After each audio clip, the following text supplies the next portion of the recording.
Oh, Okay. Bailey has joined us too. Oh, fantastic. There we go for testing. Senator Elizabeth Warren and Bailey, who's just off camera over there. Welcome to the Daily Social Distancing Show. Thank you. It's good to be here. Let's jump into the biggest news right now in this moment, the hottest political issue, the Supreme Court. The Senate are going to be holding their confirmations. They're going to be voting for Judge Amy Coney Barrett. Obviously, this has been a huge, huge fight right now in America because the Republicans have basically broken the rule that they invented when Merrick Garland was up for his nomination or even being considered. Where do things stand right now? And is this basically a lost cause and now people need to look at the election to fix the mistake that has happened here? So look, we always start with what is at stake here. Why are the Republicans breaking their own rules? And the answer is because they want to get rid of health care for tens of millions of Americans. They tried to do that by votes in Congress and they lost by a single vote. So now they've come back. There will be a case the week after the election. That means that the Affordable Care Act could be tossed out. Tens of millions of people could lose their health care. Tens of millions of people with pre-existing conditions lose their protection. And the Republicans are determined to do that, notwithstanding the fact that most American people don't want them to. Their chance to do that is this Supreme Court nominee. So here we are. Think about this. We're in the middle of a pandemic, month 8, no plan, 220,000 Americans who have already died, followed by an economic crisis, followed by a racial reckoning that is upon us. And what do the Republicans say we have to do? We have to spend time, they have to spend time trying to steal a Supreme Court seat. It really has gotten a lot of people riled up because they feel like this is a last-ditch attempt by the Republicans to maintain their hold on a court that could decide people's lives for 50 years to come. It's even more than that. It's a court that could decide much about their lives, and it's an extremist minority opinion. Most Americans want us to keep health care. 3 out of 4 Americans want us to keep the rule of Roe versus Wade. Americans want us to attack environmental disasters and protect unions. And Amy Coney Barrett has already said, no, no, no, no. So it's a way for a diminishing minority to direct this nation in their extremist ideology. And it's just wrong. And that's why people are so upset about it. What do you think the path is for the Democrats then? Do they have to relook the Supreme Court? What do you think the Democrats need to be doing post the election should Biden win and should the Democrats win the Senate? I've already said it. I think everything should be on the table, period. Let's talk about what should be done post the election. You've been somebody who's been very progressive from the beginning. You fought against the big banks. You fought against, micro lenders. You fought against all of these institutions that have held so many American families back and crippled them in debt. There's no denying that their money is everywhere, though. Are you ready to fight with the Democratic Party post the election to say, hey, we need to get the money out of our side as well, even though people may see that as being detrimental to the cause? I believe in holding everyone accountable. Let's get to November 3rd. That's absolutely critical. We need to take the White House and golly, right behind that, we have got to be able to flip the Senate. We must flip the Senate. And we should expand our majority in the House. I want Democrats to win up and down the ticket. I want us to spend one day celebrating after that happens, right? Big party, you ready?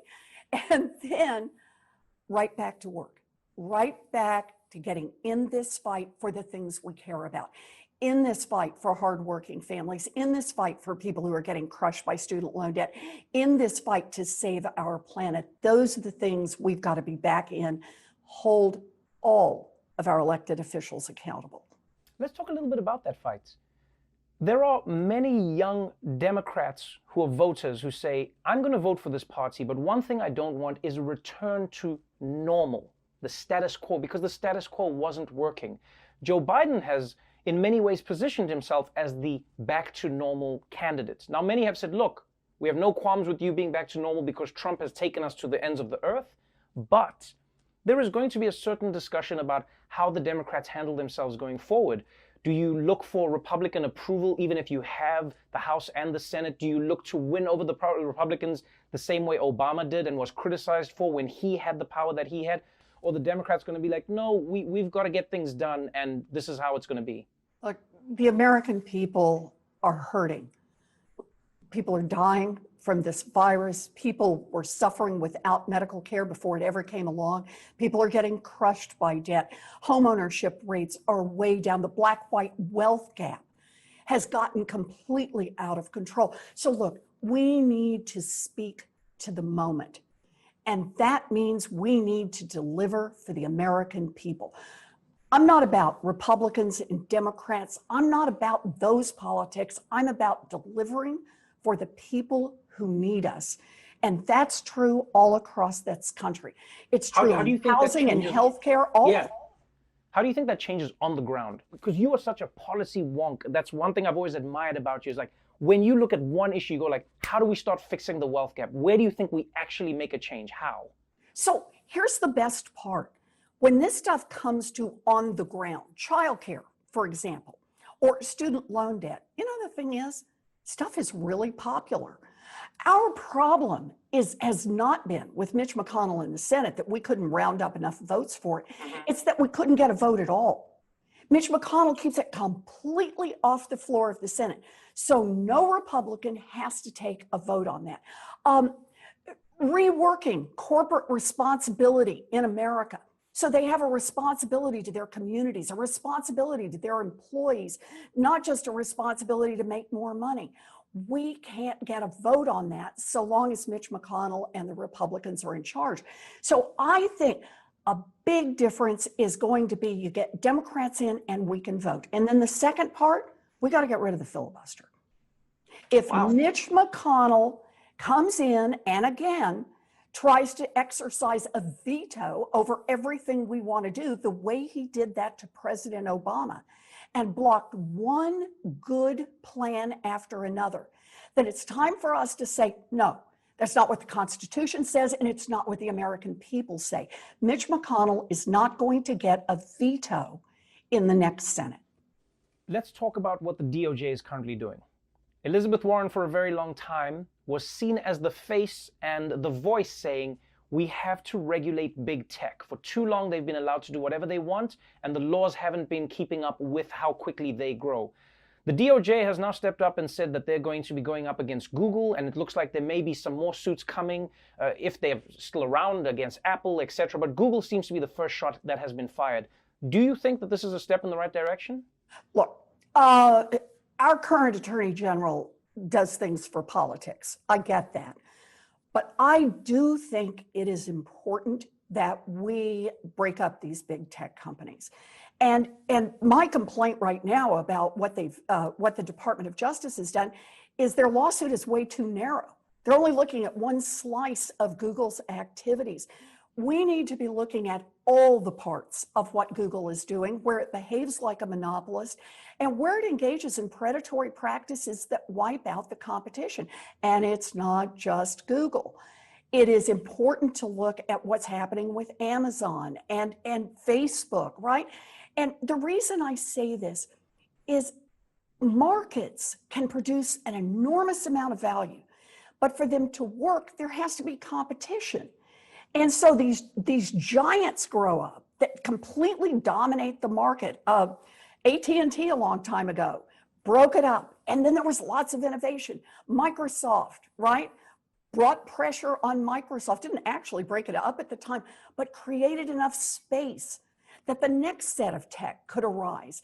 That's what we have to do, because we live in a world right now where these tech giants are stifling competition, and we will pay a price for that as consumers. So we got to put a stop to this. It seems like you're fired up. You've been on the campaign trail. You're stumping for Joe Biden. Your message hasn't changed. If there is, and I know this sounds crazy, but if there is that undecided voter who's out there, I know there's like 7 of them. I don't know who they are. But if there is that one person who says, Elizabeth Warren, I don't know what the difference is. I don't know whether it makes a difference voting for Donald Trump or not. I don't see the difference in my life. what would you say to that person to win their vote? Why is a vote for the Democrats the correct vote and not for Donald Trump? Probably the biggest difference is healthcare. Donald Trump and the Republicans have tried from the first day he was in to take away healthcare from tens of millions of Americans. I'll add to that, climate change.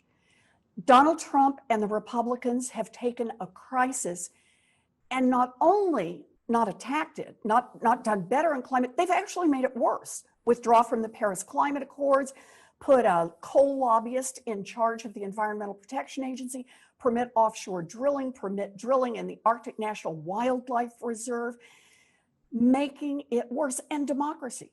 Donald Trump has said, hey, if the election doesn't turn out the way he hopes, he's not even committed that he will leave. I mean, just the notion of peaceful transfer of power, it's right at the heart. We pay attention to our elections. That is Donald Trump. That's who he is, and that's who every Republican in the Senate is, because they have enabled that man. Every Republican in the House, they have enabled that man. So that's who they are and what their party is. The Democrats, we're in a very different place. We believe that healthcare is a basic human right. We see the crisis on climate and we realize we are running out of time and that we must attack the climate crisis head on. And on democracy, we fundamentally believe if every American citizen can vote, then and get that vote counted, then that's how we build a stronger nation. That's how we build a future together. That's the difference between Trump and Biden. It's also right now the difference between Republicans and Democrats.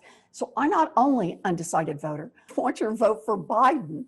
I also want your vote for Democrats up and down the ticket. I know you have a very busy schedule. I know the Senate is very busy right now, so I'm going to let you go. But thank you so much for taking the time, and hopefully we'll get to catch up after the election and see how things are coming along. Let's do it.